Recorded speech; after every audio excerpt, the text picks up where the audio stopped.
on these big mountains, we're taking big risks. We need to be aware of those risks and mitigate those risks to the greatest level we can, and we have to know when it's time to go home.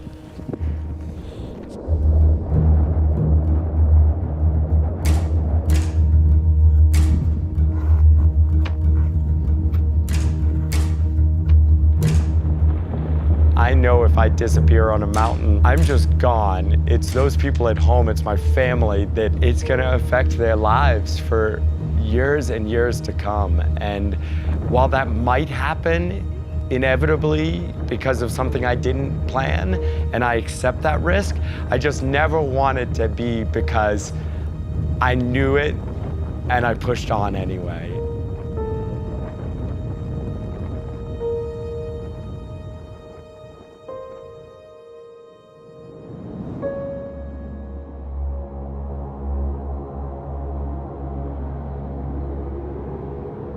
$8,000.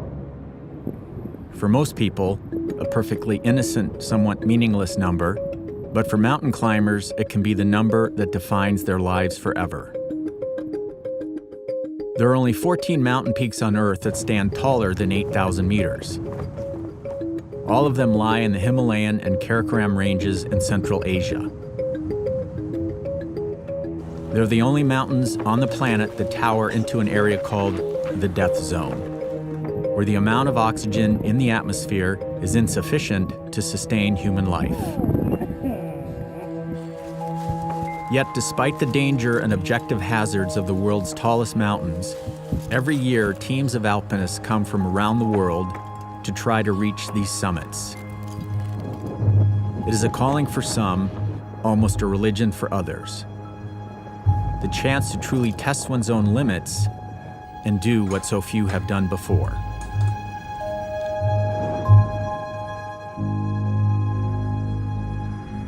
In the Karakoram Range on the border of China and Pakistan stands K2, the world's second highest peak. Standing at 8,611 meters, or 28,251 feet, it is widely considered to be the world's most difficult mountain to climb. Climbers regard K2 as the ultimate achievement in mountaineering, and for good reason. More people have been to outer space than have stood on its summit. In the 117 years of expeditions to K2, from 1902 to June of 2019, less than 400 people have ever reached the summit of K2 and lived to talk about it. After the third American K2 expedition in 1953, outfitted by Eddie Bauer, climber George Bell told reporters, "K2 is a savage mountain that tries to kill you," giving the mountain the nickname it carries to this very day, the Savage Mountain. Of all of the peaks over 8,000 meters, K2 has the second highest fatality rate next to Annapurna. Approximately one person dies on K2 for every 4 who reach the summit. But K2 isn't some malevolent being. It's indifferent to suffering, but it isn't cruel. Its environment is hostile, but it isn't angry. It doesn't have a voice, but it does speak. One of the greatest lessons a climber can learn is how to listen to the mountain.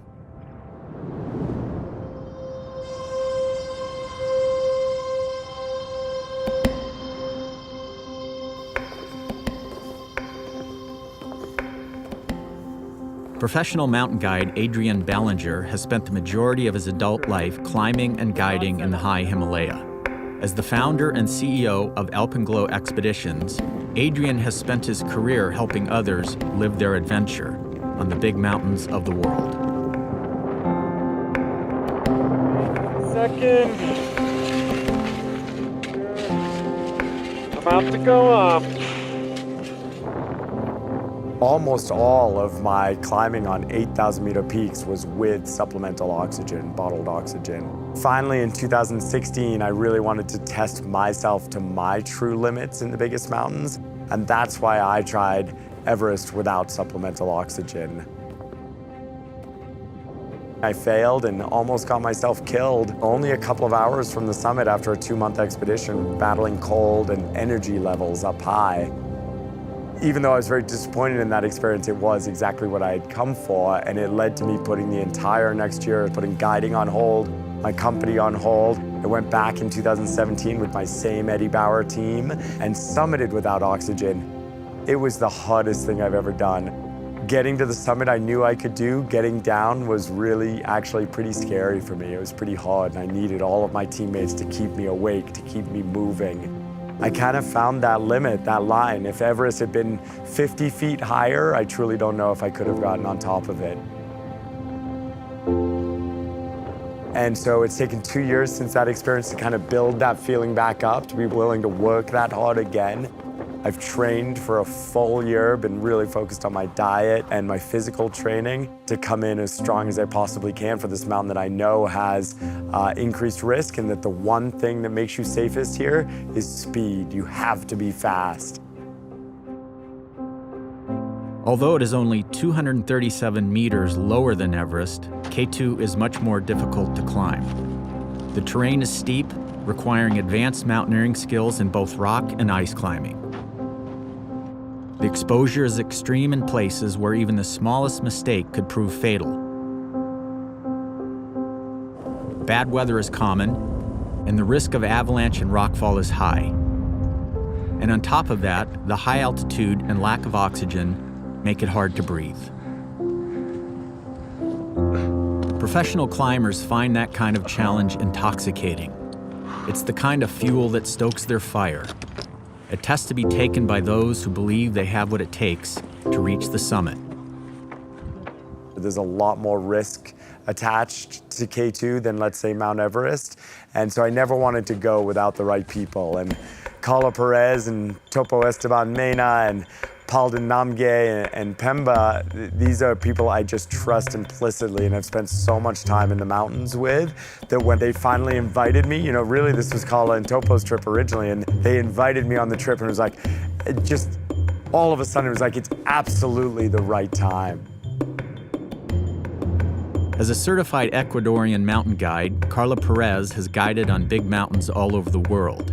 She has successfully summited 3 of the 14 8,000-meter peaks, and she's done each one without using supplemental oxygen.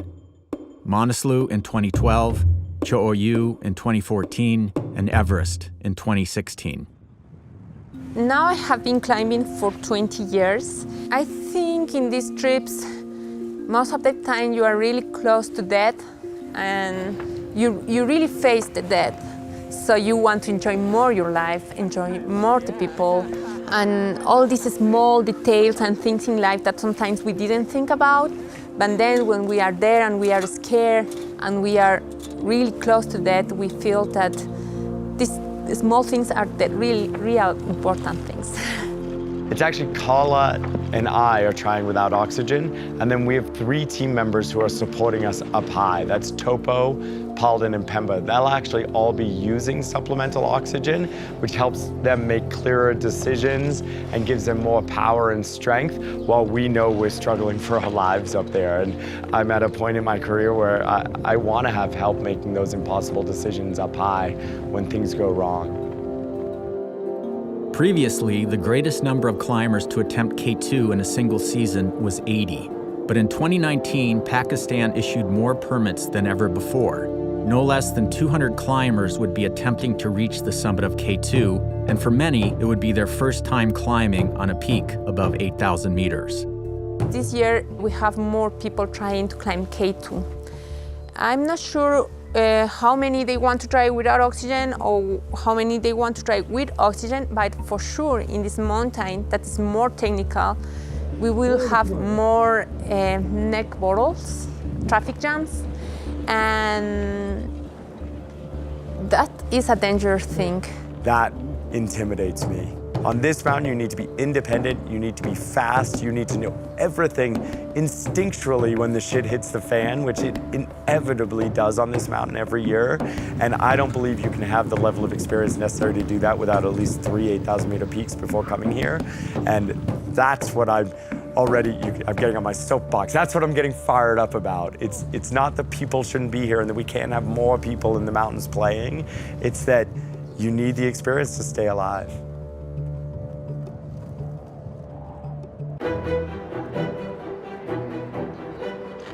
June 19, 2019, Skardu, Pakistan. Over 40 duffels and barrels of food, climbing gear, and equipment necessary for the expedition would accompany the team into the Karakoram. As they would soon discover, just trekking into K2 base camp would be an adventure of its own. It's meant to be a pretty wild 6 to 7 hour four-wheel drive Jeep road up into the mountains. But the drop's not that far. Yeah, it's not too bad, right? Oh my god. Oh my god. Look at this right here. Oh dude, this is not cool.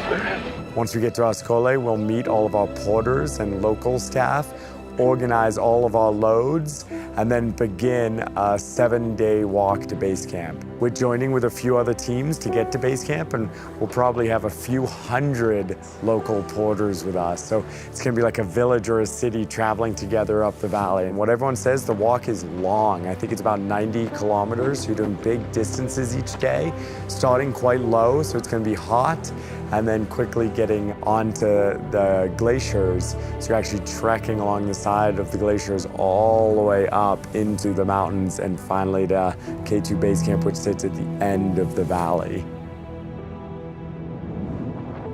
It had been less than a month since Carla and Adrian were working and guiding on Mount Everest. While each of them used bottled oxygen while guiding their clients, the 2 months spent at extreme altitude had taken a physical and mental toll on both of them. As a result, they were beginning this expedition to K2 in a weaker state than any other part of their year. Our team is really focusing on just recovering. Carla, Topo, and I have all had just pretty wild travel schedules the past couple of weeks. We were all on Everest this spring and just finished and then got home for a few days, and now we're here. It's been a whirlwind. Hope we get to see a little bit of the culture, meet some of these mountain people who work so hard up here and live up here year round, and just sort of settle into the rhythm of our team. It's so important on a big trip like this just to get into a rhythm together. But midway through the trek to base camp, at a camp called Goro 2, that rhythm was disrupted severely when Adrian suddenly fell extremely ill overnight.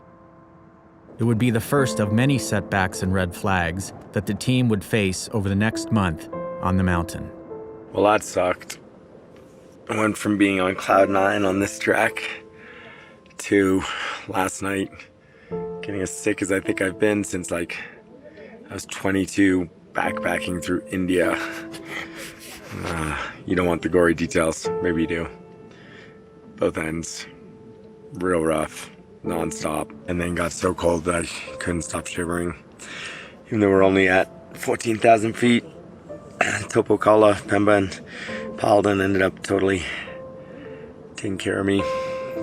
Came in the kitchen to fire up a bunch of water so I could have hot water bottles, and just went through a legit hellish night.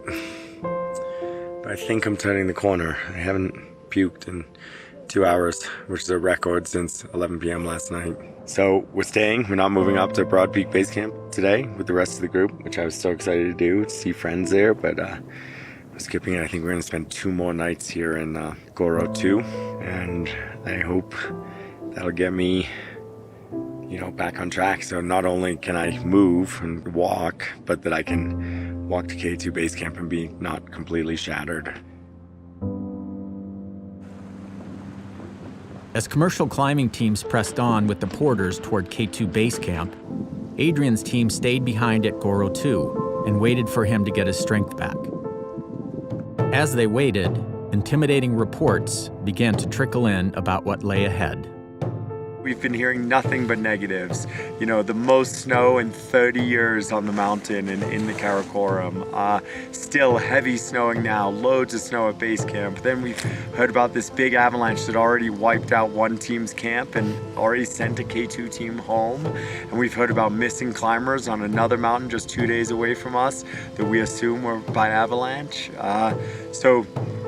The cooks are telling us bad season, not the year to go, no go, no go. And I feel like I want to take the same approach I've taken to every mountain I've ever taken. And that's, to go until the mountain tells me I can't go anymore. 3 days later, Adrian was back on his feet, strong enough to walk, but the porters returning from K2 base camp refused to take them up the valley. The dozens of commercial teams whom they had escorted to base camp just days before had failed to follow protocol and had tipped them poorly for the work they did on the difficult week-long trek. And when we say bad tip, we mean for 7-day trek in a very hard way, in a very hard trail, $2 per bag. That's very bad because it's nothing. What's a good tip? I think at least $10, $15, that is already not much, but they like that, $10 or $15 per bag when you arrive to base camp from Ascole, like 7 days trekking. Adrian and Carla suddenly found themselves innocent bystanders in a full-on porter strike. We've been stuck for 3 nights, trying to persuade some porters and horses coming down to please take us to K2 base camp. Beautiful weather, but they've had a really hard time climbing, so they're not super excited to go back up again. But right now, we're feeling pretty stranded. After convincing a small group of 15 porters that they would be well compensated for taking them to K2 base camp, the team was, once again, on the move. But the agonizing stomach bug that had plagued Adrian days before came screaming back. Despite how much it hurt, Adrian suffered through it to get to K2 base camp, as the team was already an entire week behind schedule. Any further delays would put the team in jeopardy and not allow them enough time to climb the mountain. With K2 base camp finally in sight, the mountain seemed to greet them with a dire warning.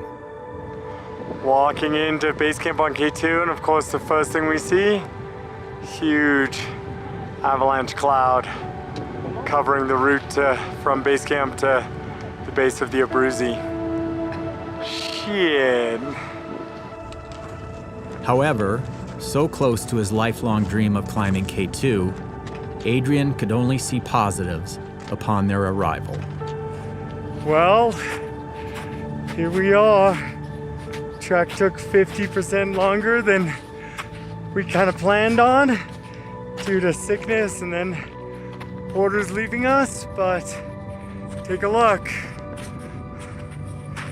There's Carla and K2 base camp just beyond. It's big. It is so exciting.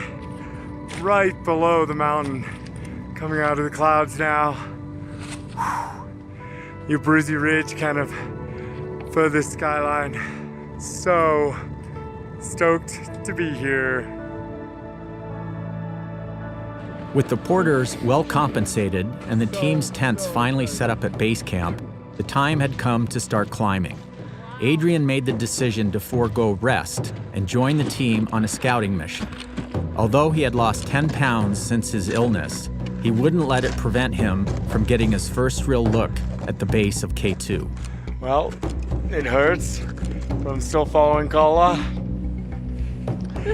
Trying to keep up. Just got to the base of the Abruzzi route. That's what we wanted to check out today. They planned to climb to Camp 1 and do a light survey of the Abruzzi route, but things took a turn for the worse only a few hours in. Halfway on the way to Camp 1, on a warming morning. It's had a pretty real wet slide. We saw 2 people caught in it, but we think they got out. But it's running hard and fast.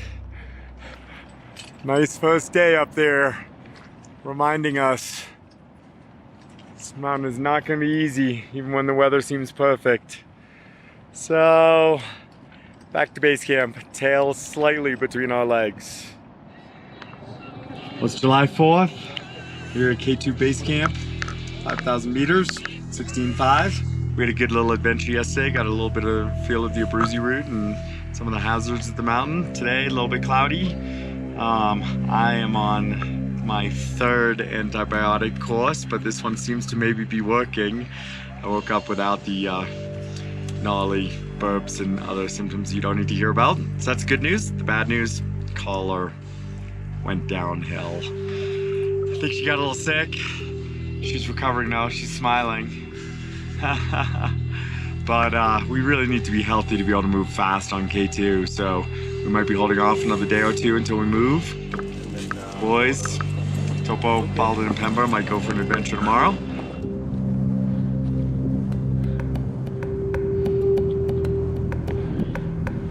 As Carla and Adrian took a day to rest and recover, Topo, Paulden, and Pemba set out on the less crowded but more technical Chesson route in order to establish the team's high camps. K2 is a really technical steep route with very small campsites, just little ledges where you can set tents on the upper mountain, and there are no other choices. On K2, setting up a high camp without the protection of a ridge or rock wall would be like building your house in the middle of a freeway. Exposed camps on steep slopes are in constant danger of being struck by avalanche or rockfall. So what do you do when you're one of the last teams up the mountain and all of the safe campsites have been claimed? If you're experienced mountain guides like Topo, Pemba, and Paulden, you grab some empty rice sacks and improvise. What we did is we built like platforms with the rice hacks. A lot of the people came and they are in the very center of the spot. We built 2 terraces on an area that nothing existed. Perfect. Yeah. And you think they're strong enough that they're not going to collapse? Very strong. We put like pitons and awesome. We spent a long time. So you set 2 tents? So we set one tent, our tent, and the other we just left the platform with the duffel bag. So it is claimed. It's claimed. Great job, dude. Great 3 work, hours, you guys. huh? Yeah, it was pretty. 3 hours to make the platform? Yeah. Oh my god. That's going to make a big difference for tomorrow. And do you Totally. think you... While camps set higher on the mountain certainly offer up more spectacular views, the necessity behind them has more to do with science than with scenery. Spending prolonged periods in a low oxygen environment stimulates red blood cell production in the human body. The more red blood cells there are, the more oxygen they can carry to the brain and vital organs, even when the air is thin. This is called acclimatization. There are no shortcuts to the top of any mountain, especially when climbing without supplemental oxygen. And because every individual is different, proper acclimatization at extreme altitude takes patience, persistence, and a lot of practice.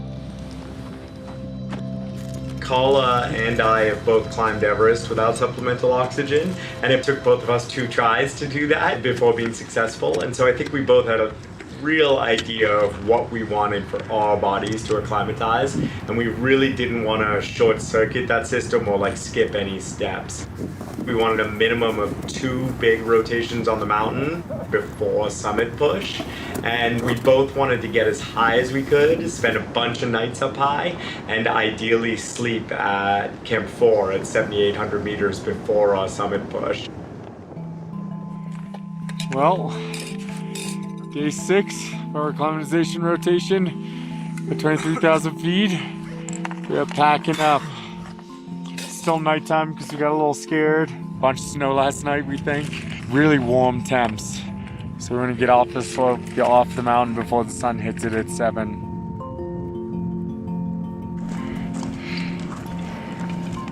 Why are you smiling? Because it's fun. It's so damn fun. Being teammates with Carla and Topo is really a dream and has been for years as we've built our friendship and working relationship and climbing relationship together. You know, when I see them deal with stress and risk, their decision making is so on point and they're so focused, but at the same time their attitude is just right. It's easy to be around, it keeps me feeling confident. Topo, what are you doing? Yeah, 21,000 feet. My brother got excited.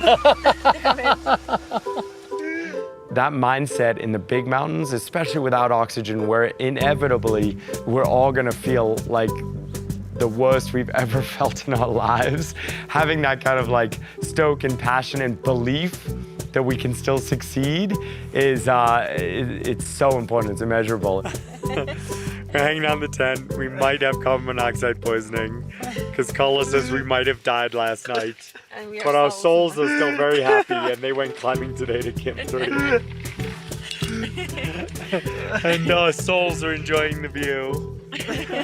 They're just good humans. They care about the people around them. When they're asking you questions, you know they're listening and interested, and there's nothing fake or pretend there. And I feel like I'd spend every day with them if I could in the mountains, guiding and climbing and just having fun. Debris pile, the bottom of the Cheston Route, much, much taller than I am. This is the spot where you just go as fast as you can. Hope it's not your day. It's not my day. It's gonna be all right.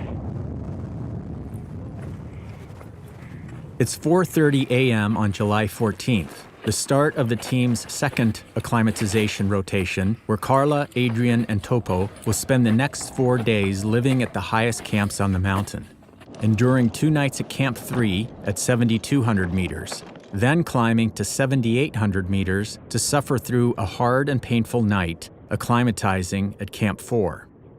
It's gonna be an interesting day. Today's the first day we're seeing a big rush of people. Summit teams heading out on both routes. So it'll be interesting to see if it changes the character of the climbing. Possible rock fall, possible ice fall, possibly having to get creative. Good weather windows are rare in the Karakoram Range, especially on K2. Weather conditions are unpredictable because K2 rises so much higher than the mountains around it. It touches the upper atmosphere, so it can create eddies in the jet stream, like a rock jutting out of a raging river. So when weather conditions are favorable, that's the signal for most teams to attempt their summit push. We're definitely in stress mode now, but really just because of unknowns, right? Lots of teams are trying to go to the summit in this 3-day good weather period now. It's kind of hard not to be going and to be afraid that we might miss the one window. But the reality is, we got to acclimatize. So, hanging out, trying to stay patient, see what happens.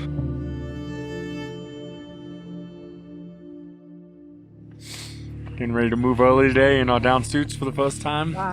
Trying to make it 25,500 feet and spend a night. The last people we talked to did it on oxygen and 8+ hours, so we're a little intimidated, but just gotta start walking. Up, up, up. Headed to Camp 4. Work is real now.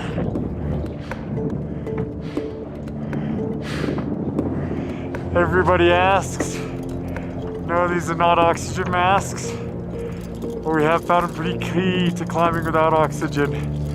They capture humidity and warmth as you breathe out, so then the next breath you breathe in is already pre-warmed.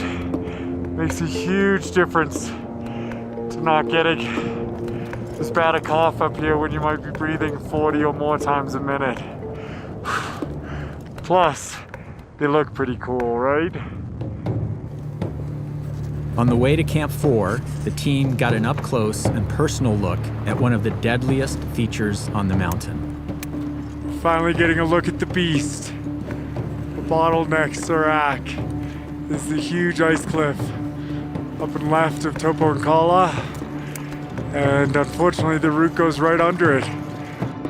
Mountains felt pretty safe up until getting a view of that thing. But right now, luckily we don't have to make any decisions about that. All we gotta do is the last little stretch to Camp 4 and then figure out how we're gonna survive tonight.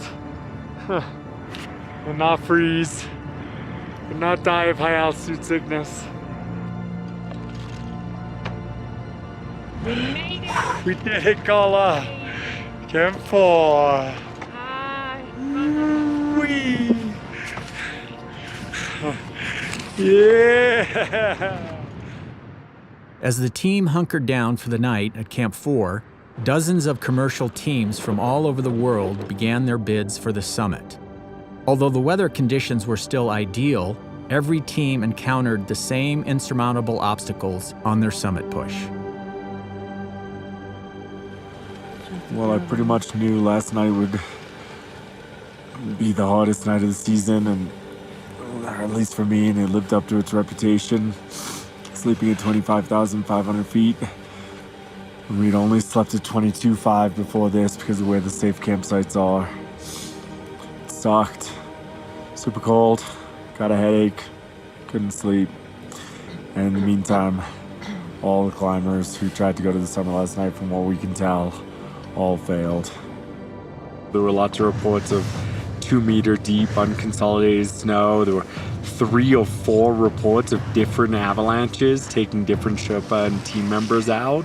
No one killed, but it's hard to know exactly what those avalanches look like, but it's still not good. So I don't really want to be on a 40-degree avalanche slope with no protection at 27,000 feet while climbing without oxygen. Those are not the margins of safety that I'm looking for.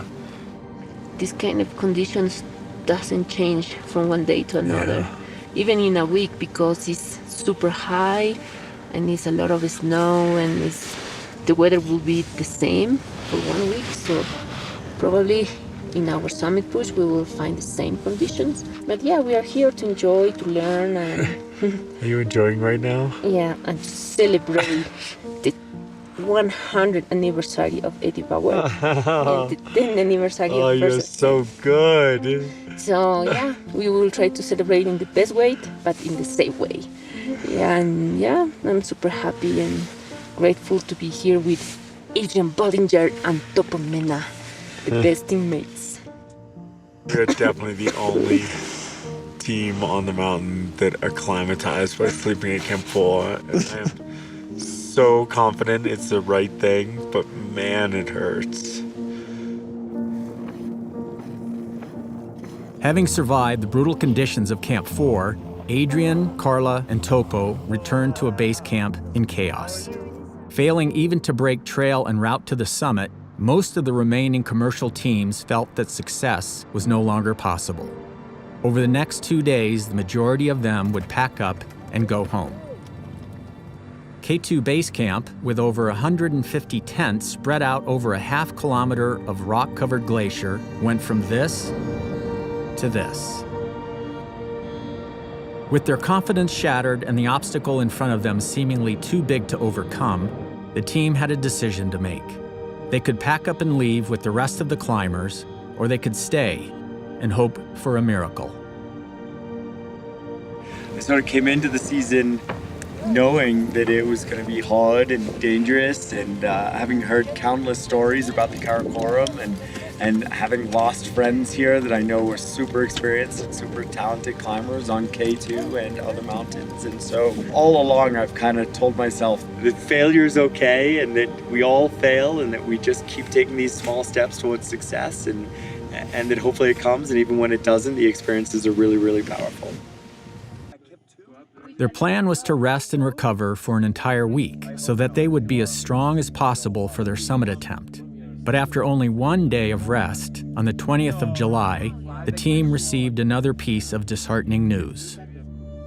The professional Swiss meteorologists that the team had hired to monitor the ever-changing weather patterns in the Karakoram sent them this weather model. The white areas represent clear skies and sun, while the green represents snow and massive showstopper storms. If Adrian and Carla wanted to reach the summit of K2, they only had a 4-day window before their season was over.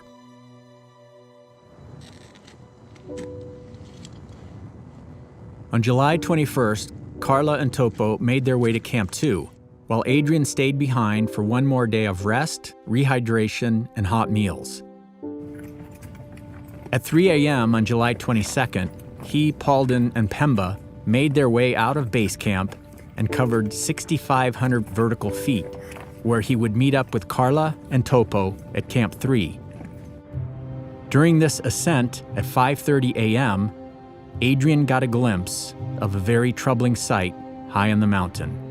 looking up at the mountain, we're seeing a lot more wind off the ridge than the forecast predicted, kind of matching the most negative model instead of the most positive model. And we need low wind for no oxygen climbing up high. So it's fine for today, but hopefully it changes for tomorrow, the next day. Otherwise, it's not gonna work. It was the first time they had seen wind all season. As the team reached Camp 3, they had no idea whether or not the 100-mile-an-hour winds that hammered the top of the mountain had made it more or less dangerous up high. The only thing they knew for certain was that the conditions had changed. They wouldn't know exactly how much until they began their summit push. You can tell I'm hypoxic, I can't think of what to say.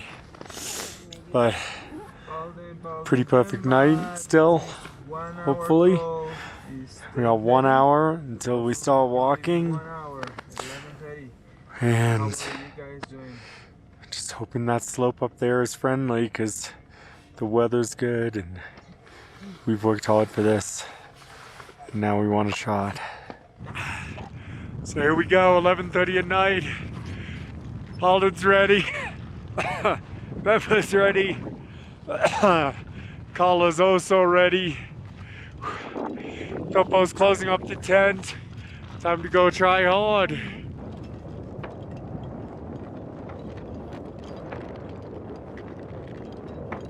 The wind has definitely had its way with this slope.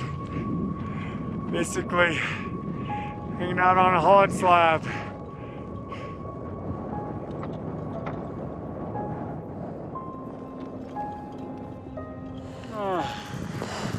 That section hurt a lot.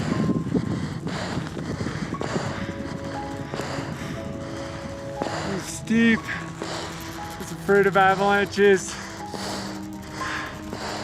I'm afraid the wind might have frostbitten my cornea so I can't see out of one eye. Oh. Other than that, it's awesome.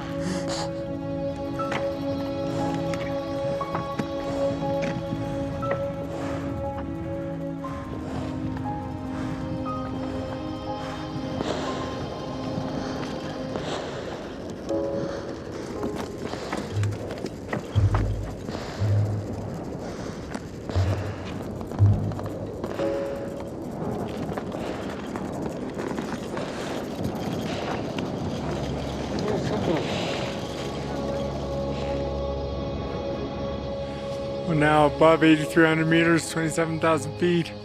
Slope that stopped everyone last week, sure enough, has been wind hammered. Lots of ice showing now. It's got plenty of exposure to ice fall still, but it's feeling pretty darn okay. Stripped off down suits, sewed on. We're moving on up.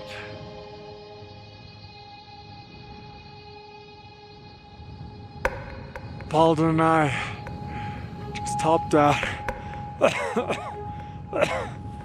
under the bottleneck rack. 5 hours under this fucking thing.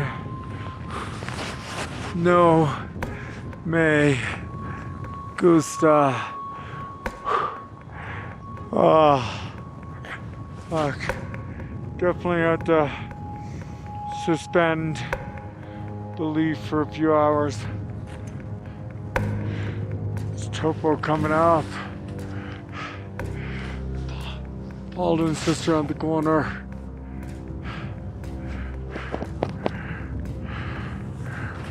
That was full on. Scary.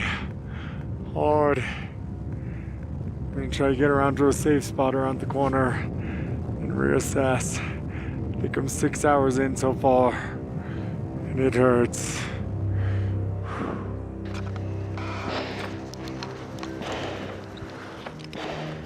Oh.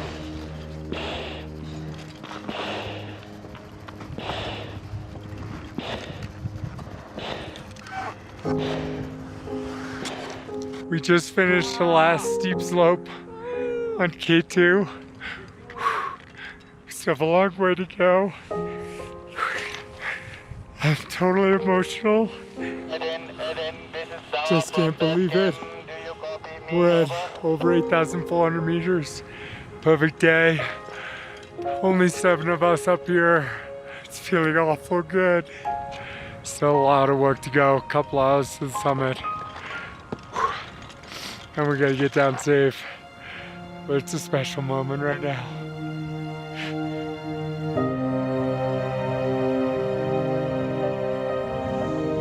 Hey team, can you see us?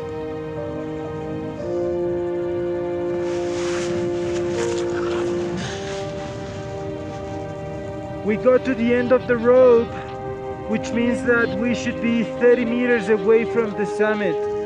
30 meters in distance. We are almost there, guys.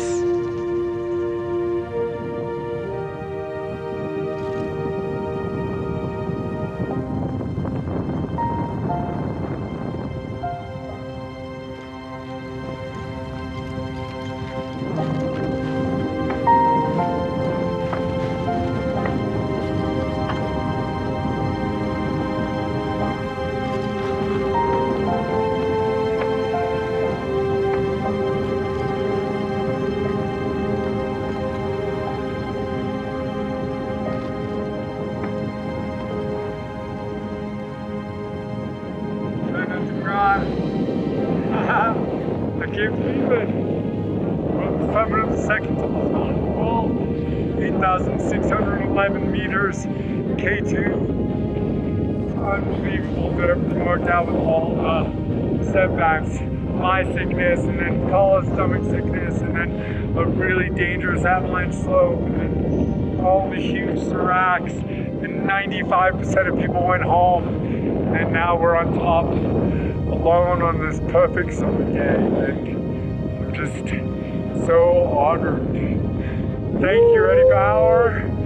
1953 expeditions, what Eddie Bauer expedition to K2 inspired this trip. And now we're all on top, 100% success. And we're gonna get down safe. We're gonna celebrate. I'm super excited to be on the summit of K2. No ox. It was hard. We are here celebrating 100 years that Eddie Bauer started to make all these down crazy jackets that protect us for this cold. Mwah. Thank you so much for trusting me, for helping me, and let's celebrate on base camp.